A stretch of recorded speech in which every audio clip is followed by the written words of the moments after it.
नमस्कार मित्रांनो, कल्पना करा की रात्रीची निवांत अशी वेळ आहे, नीरव अशी शांतता आहे.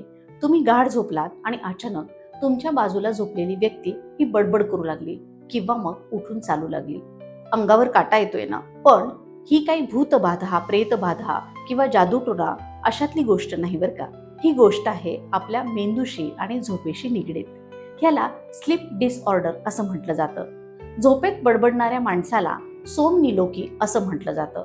अपुरी झोप, ताणतणावात जगणं, अतिशय व्यसन करणं किंवा अनुवंशिकता अशी कारणं ही झोपेत बडबडण्यामागे आहे.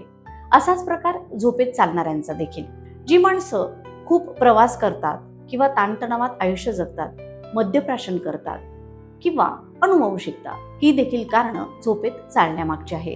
ह्याला ब्रेन डिसऑर्डर म्हणतात. मित्रांनो, आज आपण सगळेच ताणतणावाचं आयुष्य जगतो. मोबाईल किंवा वेब सिरीज यासारख्या गोष्टींमुळे आपली रात्रीची झोप ही पुरेशी होत नाही.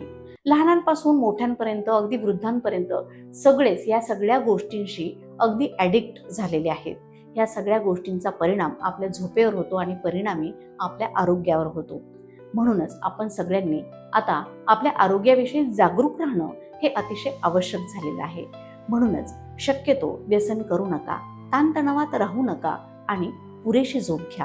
कारण आपली झोप पूर्ण झाली तरच आपला मेंदू, मन आणि शरीर ताजतवानं राहील. तेव्हा स्वस्थ जगा, मस्त राहा आणि पुरेशी झोप नक्की घ्या. मग मित्रांनो, कसा वाटला आजचा हा व्हिडिओ हे कमेंट बॉक्समध्ये सांगायला विसरू नका.